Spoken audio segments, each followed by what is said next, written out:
listeners, I'm Christina Georgie and I welcome you to my channel. Today we'll deal with an introduction to Indian English literature. This would probably be a very lengthy video, so we'll deal with this topic in parts. You're watching part 1. Subscribe to my channel to stay notified regarding the upcoming parts of this topic. Indian English literature is also known by other names, which include Indo Anglican literature, Indo English literature, and also Indian writings in. So, what exactly is Indian English literature? These are basically literary works written originally in English language by authors who are Indian by birth, ancestry, or nationality. Nevertheless, there are certain categories of Indian writing in English. Let's have a look at them. Firstly, books written by Englishmen of letters on India and Indian themes. So this refers to writings on Indian topics by English author. A notable example include The Passage to India by E.M. Forster. Translations by English writers of Indian classics into English. India does have a wide variety of classics and these got translated by English writers. So such writings come under this category as well. Thirdly, books written on Indian themes by Englishmen who lived in India and made India their primary inspiration. Some of those British writers stayed in India, spent their time here. India also served as their primary inspiration. So such writings also become part of Indian writings in English. Now we have the most common category, books written by Indian writers in English. Rajmohan's Wife, published in 1864 by Bankim Chandra Chattopadhyay, is generally regarded as the first Indian novel in English.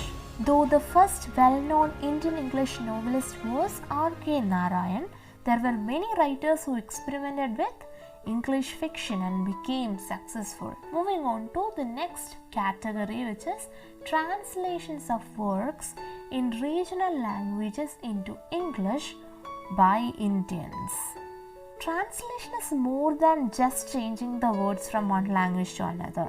Translation, in fact, builds bridges between cultures. By the process of translation, a regional language gets converted into the global lingua franca, which is English language, and therefore a greater number of people could read the work. Tagore himself used to translate his works from Bengali into English. So moving on to the importance of English language in India. Why did English language become so important in India? There are quite a few reasons. As part of the process of colonization, the spread of English education and Western idea became so popular. Remember, the East India Company became the de facto ruler of Bengal.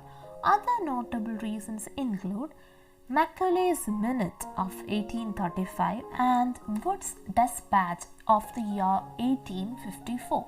Let's have a detailed look at Macaulay's Minute and Wood's Despatch.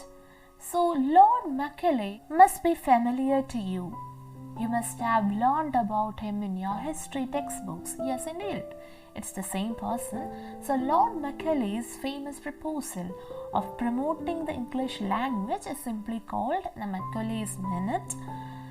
This happened in the year 1835 when he suggested that English language should be taught in place to Arabic, Sanskrit and Persian in colonial schools in India. That is, instead of all these languages, English must be taught. Lord Macaulay is known to introduce education system in India and he successfully westernized education in India. English was made the official language for the government and courts, and it was also adopted as the official medium of instruction. Moving on to Wood's Despatch of 1854. This was declared on 19th August 1854 under the chairmanship of Sir Charles, and he was the president of the Board of Control of that times. This is also part of history, you must have learned about this. So let's look at the chief features of the Wood's Despatch of 1854. So an education department was to be set up in every province. Universities were to be set up on cities like Bombay, Calcutta and Madras.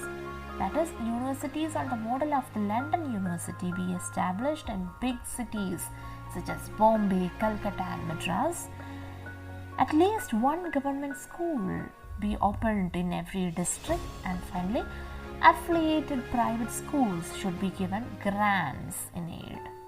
So these were the chief features of the Wood's Despatch. Moving on to the Indian Renaissance and the rise of nationalism. Do you know whose picture that is? It's Ram Mohan Roy.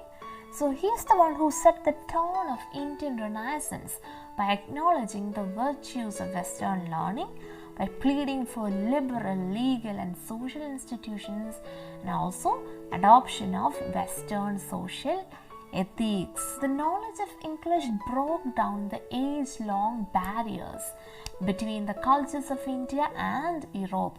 Indians also became educated, and English language learning further facilitated them to break the barriers of culture and language.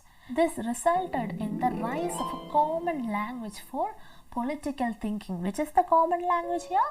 Of course, English language.